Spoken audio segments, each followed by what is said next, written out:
The crumpled invitation sat on my kitchen counter for 3 days before I finally opened it. Bright blue paper with cartoon dinosaurs, Tyler's favorite. My 8-year-old son's birthday party invitation, hand-delivered by my ex-wife Rebecca's new boyfriend, Craig, who'd barely made eye contact when he dropped it off. Daddy's invited too? Tyler had whispered into the phone the night before, his voice small and hopeful. Mommy said you probably can't come because you're always working. Before we jump back in, tell us where you're tuning in from. And if this story touches you, make sure you're subscribed because tomorrow I've saved something extra special for you. It's always working. Rebecca's favorite ammunition. During our divorce proceedings, painting me as the absent father who chose his startup over his family, what she didn't know was that those 18-hour days in my cramped garage office had finally paid off. 3 months ago, TechFlow Solutions, my cybersecurity company, has been acquired by a major corporation for $42 million. I hadn't told anyone yet. Not my lawyer, not my brother, and certainly not Rebecca. After 2 years of her condescending remarks about my little computer project and how I'd never amount to anything, I was savoring the irony. The party was at Riverside Park, the same place where Tyler and I used to fly kites on Sunday afternoons before the divorce. Before Rebecca decided that Craig, with his steady job at the insurance company and his predictable life, was better father material than me. I pulled into the parking lot in my beat-up Honda Civic, the same car I'd been driving since college. Through the windshield, I could see the elaborate setup, a massive bounce house, professional catering, and enough decorations to stock a party supply store. Rebecca's new lifestyle on full display. Tyler spotted me first, his face lighting up. As he broke away from a group of kids and ran toward me, "Dad, you came." "Of course I came, buddy. It's your special day." I hugged him tight, breathing in that familiar scent of grape juice and playground dust. "Happy birthday, Tyler. I'm 8 now." "That means I'm almost a grown-up, right? Almost?" I laughed, ruffling his sandy hair, but not too fast, okay? From across the park, I could see Rebecca watching us. She looked exactly the same, blonde hair perfectly styled, wearing one of those flowy dresses that probably cost more than my monthly rent. Craig stood beside her, his arm possessively around her waist, both of them whispering to each other. The party was in full swing when I approached the main group. Parents I'd known for years suddenly seemed uncomfortable, their conversations dying as I joined them. Rebecca had done her work well, painting me as the deadbeat dad who'd abandoned his family for a pipe dream. "Marcus." Rebecca's voice carried that fake sweetness she'd perfected. "So glad you could make it. We weren't sure you'd be able to take time off from whatever it is you're doing these days." Craig chuckled, a sound like gravel in a garbage disposal. "Still working on that computer thing in your garage? Something like that?" I replied evenly. Tyler was within earshot, and I wouldn't give them the satisfaction of seeing me react. Not yet. "Well, at least you're here," Rebecca continued, her voice dripping with false sympathy. "Tyler needs to see his father, even if it's just for a few hours before you disappear again." I watched Tyler unwrap present after present, expensive toys, gadgets, things I couldn't afford on my current budget. Each gift came with a card signed by Rebecca and Craig, their names linked together like they were Tyler's real parents. My own gift sat small and humble. Among the pile, a handmade wooden robot I'd carved myself, along with a promise to take Tyler camping next weekend. It looked pathetic next to the mountain of store-bought luxury. "What's this one, buddy?" Rebecca asked when Tyler reached for my gift. Her voice had that edge I recognized, the one that meant she was about to strike. Tyler's eyes lit up as he examined the wooden robot. "It's awesome. Look, it has moving arms and everything." "How? ... "Creative," Rebecca said, her smile not reaching her eyes. "Did you make this yourself, Marcus, in between job interviews?" The other parent shifted uncomfortably. Craig's grin widened. "Think it's cool," Tyler said defensively. "Dad made it just for me." "Of course he did, sweetheart," Rebecca said, her voice softening for Tyler, but her eyes still cold as they looked at me. "Yeah. Your father has always been ... resourceful." The breaking point came during the cake ceremony. Tyler had requested a dinosaur. Cake and Rebecca had delivered a 3-tiered masterpiece that probably cost more than my grocery budget for a month. As everyone gathered around singing happy birthday, I noticed Craig's hand on Tyler's shoulder, positioning himself as the father figure in the photos. "Make a wish, kiddo," Craig said, his voice carrying the authority of someone who'd claimed a place that wasn't his. Tyler looked around the circle of faces, his eyes finding mine. "I wish Daddy could come to all my birthdays." Rebecca's jaw tightened. "Well, that depends on whether your father can prioritize what's really important." After the cake was cut and the crowd dispersed, I found myself alone with Rebecca by the picnic tables. The afternoon sun cast long shadows across the park, and Tyler was playing with his friends on the playground equipment. Rebecca said, her voice softer now. "But I can't keep making excuses for why you're not around. I'm trying to build something, Rebecca, for Tyler's future." "You're chasing fantasies," she snapped, her mask slipping. "Just like you always have. Craig provides stability. He's here every day helping with homework, going to soccer games, being a real father. I'm his real father. Are you? When's the last time you took him to school? Or helped him with a project? Or just showed up without being asked?" Each question hit like a physical blow because they all contained kernels of truth. The 8-hour days, the missed calls, the canceled weekend plans, they'd all been in service of something bigger. But Tyler couldn't understand that. "I'm working toward something that will change everything," I said weakly. Rebecca laughed, but there was no humor in it. "Your little computer company? Marcus, you're 42 years old? It's time to grow up and get a real job. Tyler needs consistency, not your midlife crisis." "It's not a midlife crisis. It's embarrassing." She cut me off. You know what the other parents say? They pity Tyler. They pity him because his father is a failure who can't provide. For his own son, the words hung in the air between us like poison. Around us, the party continued. Children laughing, parents chatting, the normal sounds of a successful celebration. But in our little bubble, something had shifted irreversibly. "Provide," I said quietly. "I pay my child support. I follow the custody agreement." "Barely," Rebecca scoffed. "And always late." Thank God Craig stepped up or Tyler would have nothing. The final straw came as the party was winding down. Tyler had found me sitting alone on a bench, having retreated from the crowd of parents who looked at me with a mixture of pity and judgment. "Dad, are you okay?" Tyler sat beside me, his small hand finding mine. "I'm fine, buddy. Just thinking about what? About how much I love you. And how I'm sorry if I haven't been around as much as you need." Tyler was quiet for a moment, then leaned against my shoulder. "Craig says you're trying your best, but Mom says, ... He trailed off, looking uncertain. "What does Mom say?" "She says you're never going to be successful like Craig, that you're just pretending to be important." Tyler's voice was barely a whisper. "But I don't care if you're successful. I just want you to be my dad." The innocence in his voice broke something inside me. Here was my son, defending me against his own mother's poison, and I couldn't even tell him the truth about what I'd accomplished. Rebecca appeared beside us, Craig trailing behind her. "Tyler, sweetheart, it's time to clean up. Can you help gather the decorations?"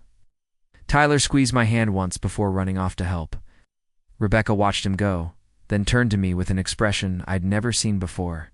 Not anger, not frustration, but something closer to disgust. "I can't do this anymore, Marcus." "Do what? Pretend that you're going to change?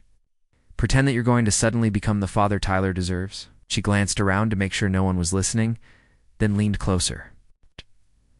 "I'm filing for full custody." The words hit me like a physical blow. "You can't." The agreement. Preparing and narrating this story took us a lot of time, so if you are enjoying it, subscribe to our channel. It means a lot to us. Now back to the story. The agreement was made when I thought you might actually get your act together. "Look at you." Her voice was rising now, drawing attention from the other parents. "You're 42 years old, Marcus. You live in a studio apartment. You drive a car that's older than our marriage, and you're still playing with computers in your garage like some teenager?" "Rebecca, please, please, what? Please continue to let Tyler get his hopes up every time you promise to be better. Please keep pretending that your little hobby is going to amount to anything. Craig stepped forward, his chest puffed with borrowed authority. Maybe it's time to face reality, Marcus. Some people are cut out for success, and others. He shrugged, the gesture more insulting than any words could have been. I stood up slowly, my hands clenched at my sides. Around us, the party had gone quiet. Parents were trying to look busy while obviously listening to every word.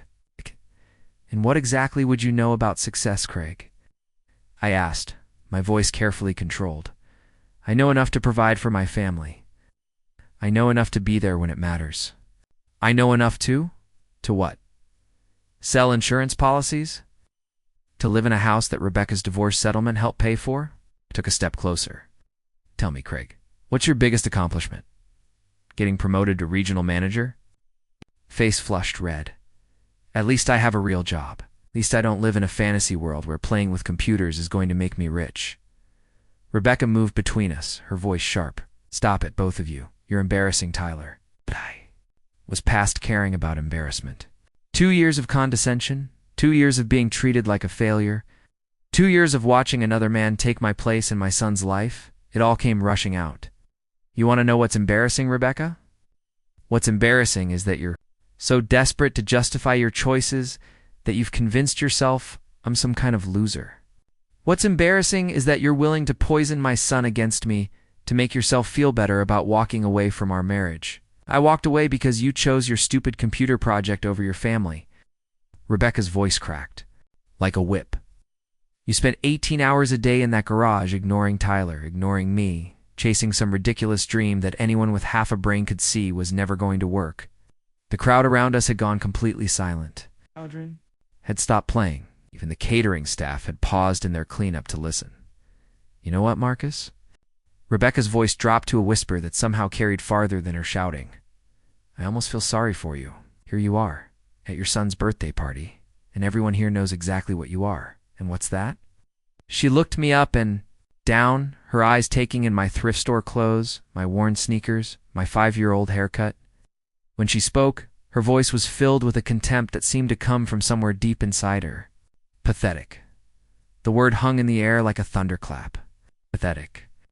In front of my son, in front of parents who'd once respected me, in front of strangers who would now only know me as the failure ex-husband who couldn't provide for his child, I looked around at the faces staring back at me, some embarrassed, some pitying, some openly curious about what I would do next.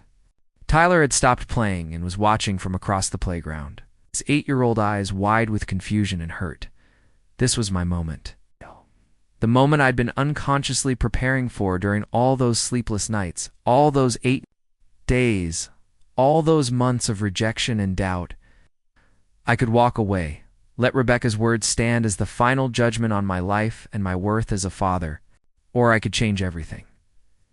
I pulled out my phone and opened my email app, scrolling to the message I'd been carrying around like a secret weapon for 3 months.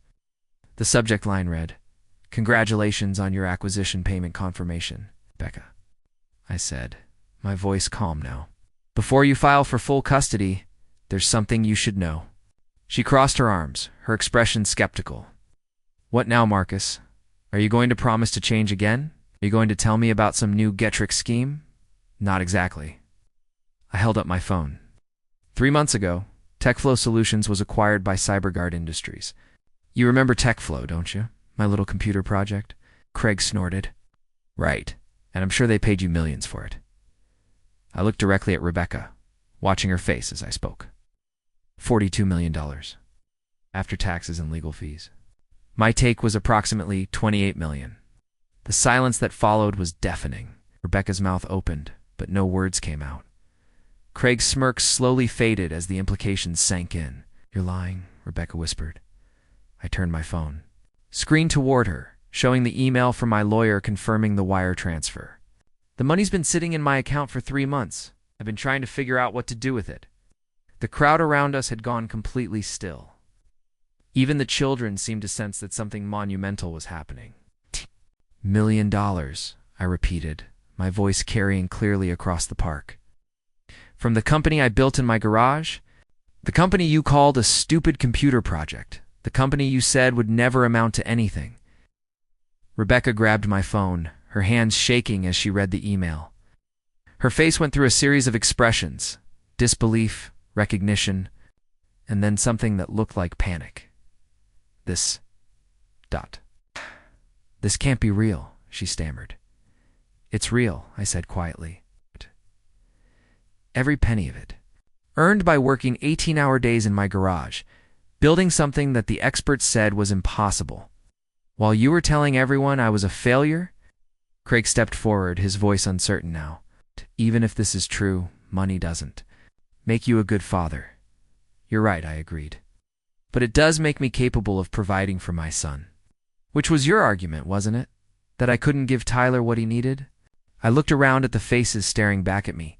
The same faces that had been filled with pity minutes before were now showing something very different. Shock, respect, and in some cases, envy. For the record, I continued, I never told anyone. About the acquisition because I wanted to see who would support me when they thought I had nothing. I wanted to know who believed in me as a person, not just as a bank account. Rebecca's face had gone pale. Marcus, I didn't know. No, you didn't know. But that's not the point. The point is that when you didn't know, when you thought I was struggling, your response was to mock me, to call me pathetic, to try to take my son away from me. The party dispersed quickly after that, parents gathering their children with hurried goodbyes and meaningful glances. Some stopped to shake my hand, their attitudes toward me completely transformed in the space of a few minutes. Others simply stared, trying to process what they'd just witnessed. Tyler ran to me as the crowd thinned, his face bright with excitement. Dad, does this mean you're rich now? It means I can take better care of you, I said, lifting him up. It means I can come to more of your games and school events. This means we can do more things together. Like go to Disney World? I go. To Disney World, I confirmed, making him giggle. Rebecca stood frozen by the picnic table, still holding my phone. Craig had disappeared entirely, probably processing the fact that his loser rival had just become worth more than he'd make in several lifetimes. Rebecca, I said gently, taking Tyler's hand. We need to talk, but not here. She nodded numbly, finally handing my phone back. I can't believe you didn't tell me when I asked. When would I have told you? During one of your lectures about how I needed to grow up. During one of Craig's speeches about success. When would it have been safe to share good news with you? The question hung between us, and I could see her working through the implications. How many times had she cut me down? How many times had she dismissed my dreams? How many times had she chosen to see failure where she could have seen potential? I need to go, she said finally. Need to think about all of this. Of course. But Rebecca, I waited until she looked at me. The custody arrangement stays as is. Oh. Tyler spends time with both of us. That's what's best for him. She nodded, tears forming in her eyes. I'm sorry, Marcus. I'm so sorry. I know you are. But sorry doesn't undo the damage. Doesn't erase what Tyler heard today. It doesn't fix what you tried to do to our relationship. Tyler looked up at me, confused by the adult conversation happening over his head.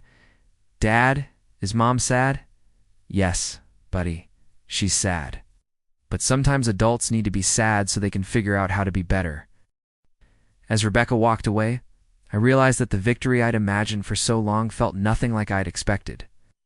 There was no joy in watching her crumble, no satisfaction in seeing her regret. If anything, I felt empty, like I'd won a battle that never should have been fought. The next few weeks passed in a blur of legal meetings, financial planning, and media attention. Word of the acquisition had leaked. Suddenly everyone wanted to know about the garage genius who'd built a multi-million-dollar company while his ex-wife called him a failure. But the real changes were smaller, more personal. I moved out of my studio apartment and into a house 3 blocks from Tyler's school. I hired an assistant to handle my schedule so I could attend his soccer games and school events.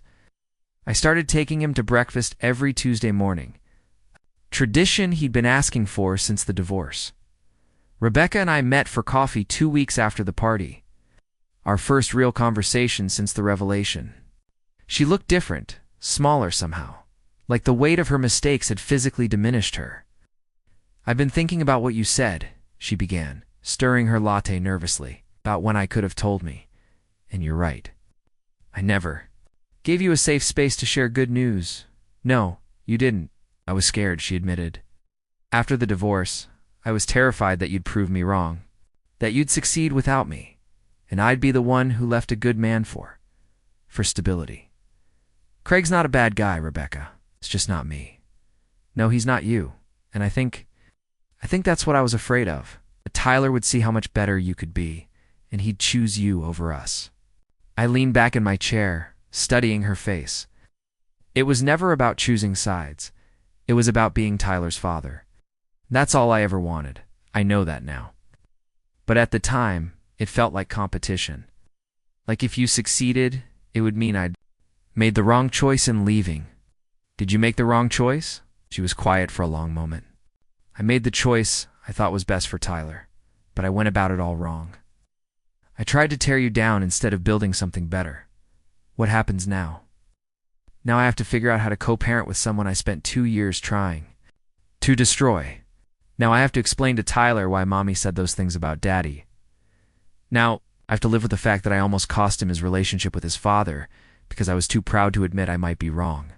The conversation ended with an agreement to work together better, to put Tyler's needs first, and to try to repair the damage that had been done. It wasn't a happy ending, but it was a beginning. 6 months later, I stood in the same park where Tyler's birthday party had taken place, but this time for a different reason.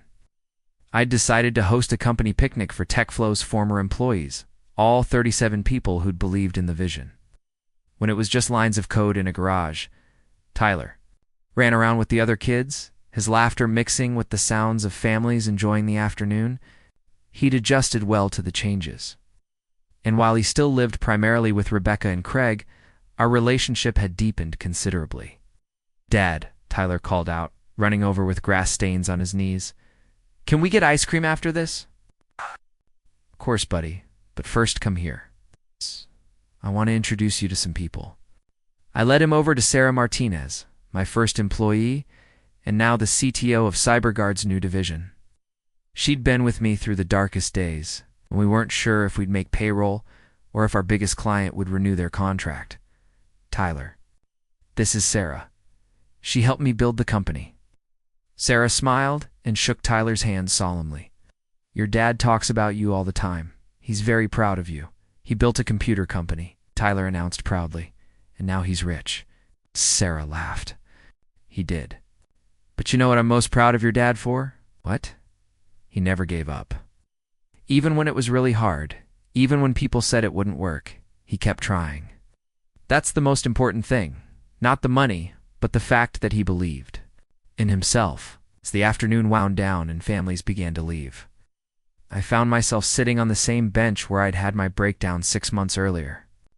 But this time, Tyler was beside me, eating ice cream and telling me about his day at school. "Dad," Tyler said between bites of chocolate chips, "are you happy now?" "Why do you ask?" "Because before you always seemed worried. But now you smile." More I pulled him closer, feeling the solid warmth of his small body against my side. "I'm happy because I get to spend more time with you. The money is nice, but what makes me happiest is being your dad. Even when I'm messy and loud, especially when you're messy and loud." He giggled, then grew serious. "Dad, I'm proud of you too, not because you're rich, but because you're my dad." A year later, Tyler's 9th birthday arrived. This time, the party was at my house, a modest but comfortable place, with a backyard big enough for kids to run around and a kitchen large enough to host family gatherings.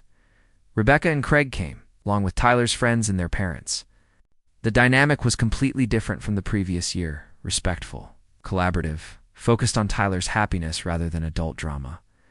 I'd learned to use my wealth thoughtfully, setting up a college fund for Tyler, donating to causes I believed in, and investing in other startups run by people who reminded me of my younger self. But the real change wasn't in my bank account. It was in my relationships. Tyler unwrapped his presents with the same enthusiasm as always, but this year felt different. There was no competition between parents, no underlying tension, no need to prove anything to anyone.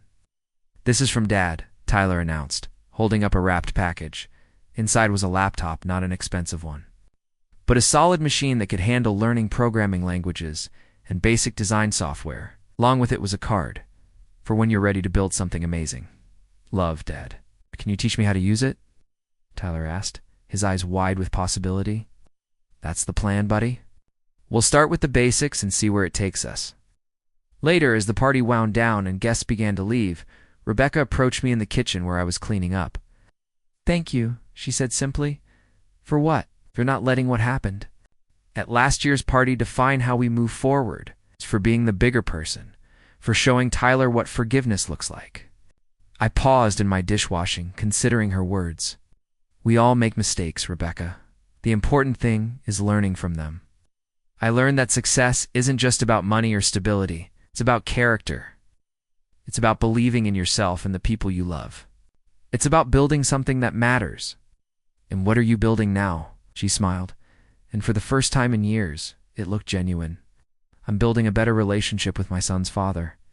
I'm building a family that works together instead of against each other. It's not easy, but it's worth it."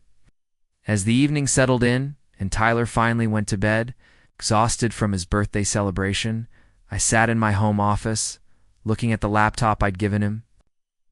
On the screen was a simple programming tutorial, the same one I'd used 20 years ago when I was first learning to code.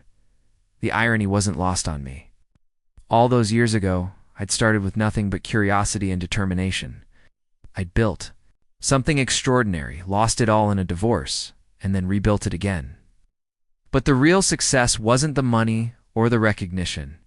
It was the relationship I'd maintained with my son through it all. My phone buzzed with a text from Tyler. "Dad, can we start the computer lessons tomorrow?" I smiled and typed back, "Absolutely. We'll build something amazing together." The next morning, Tyler bounded into my office before I'd even finished my coffee. "I've been thinking about what we should make first," he announced, settling into the chair beside my desk. "Oh yeah, what did you have in mind? Game where you have to solve puzzles to save the world? And maybe ... maybe we could sell it and make money." I laughed, seeing so much of myself in his enthusiasm. "Let's start with making it work first. Then we'll worry about saving the world." "Deal," Tyler said, holding out his hand for a shake. "Partners?" "Partners," I agreed, shaking his small hand with mock seriousness as we opened the laptop and began the first lesson. I realized that this moment, teaching my son to code in my home office on a Sunday morning, was worth more than any acquisition, any recognition, any revenge against people who'd underestimated me. The real success wasn't proving Rebecca wrong or showing Craig up, or even building a multi-million-dollar company. The real success was sitting here with Tyler. It's watching his face light up as he wrote his first lines of code. Knowing that I'd given him something more valuable than money, the belief that he could build anything he could imagine. "Dad," Tyler said, his eyes still focused on the screen. "When I grow up, I want to be like you." "What do you mean?" "I want to build things that help people. I want to never give up, even when it's hard. I want to be the kind of dad who teaches his kids cool stuff." I put my arm around his shoulder, feeling the weight of responsibility and privilege that came with being his father. "You can be better than me, Tyler. You can build bigger things, dream bigger dreams, and make a bigger difference. But I still want to be like you too," he insisted. "Then remember this," I said, watching him type his first Hello World program. "Success isn't about proving other people wrong. It's about proving yourself right. It's about building something that matters and sharing it with the people you love." Tyler nodded solemnly, then broke into a grin as his program ran successfully. "I did it. I made the computer talk." "Yes, you did. And this is just the beginning." Tyler's 11th birthday was celebrated with a quiet family dinner. No elaborate parties, no crowds of parents, no drama. Just Tyler, Rebecca, Craig, and me. Sharing cake and stories in my backyard, TechFlow had grown into a major division of CyberGuard, protecting millions of users worldwide. I'd started a foundation to teach coding to underprivileged kids and had written a book about entrepreneurship that had become a bestseller, but the accomplishment I was most proud of was sitting across from me. explaining to his mom and Craig how the new app he'd been working on would help kids learn math through games. "It's not just about getting the right answer," Tyler explained, his face animated with excitement. "It's about understanding why it's right. Dad taught me that debugging code is like solving a mystery. You have to think through every step." Rebecca smiled, the same genuine expression she'd worn at his 9th birthday. "That's wonderful, Tyler. You're becoming quite the programmer." "I want to study computer science in college," Tyler announced. "Then maybe start my own company, like Dad did." "You can do anything you set your mind to," I said. "Remember, success isn't just about building something big. It's about building something that makes the world a little bit better." As the evening wound down and Rebecca and Craig prepared to leave, Tyler hugged me tight. "Thanks for teaching me about computers, Dad, but mostly thanks for teaching me about not giving up. Thank you for being my greatest success story." Replied. After they left, I sat alone in my backyard, looking up at the stars. The path from that humiliating birthday party to this moment had been long and sometimes painful, but it had led me exactly where I needed to be. My phone buzzed with a message from Tyler. "Dad, I love you. Thanks for being the best dad ever." I smiled and typed back, "I love you too, buddy. Thanks for giving me a reason to build something that matters." The real victory wasn't the money or the vindication or even the respect I'd earned. The real victory was raising a son who understood that success meant more than wealth. It meant character, persistence, and the courage to dream big enough to change the world. Up next, you've got 2 more standout stories right on your screen. If this one hits the mark, you won't want to pass these up. Just click and check them out. Don't forget to subscribe and turn on the notification bell so you don't miss any upload from us.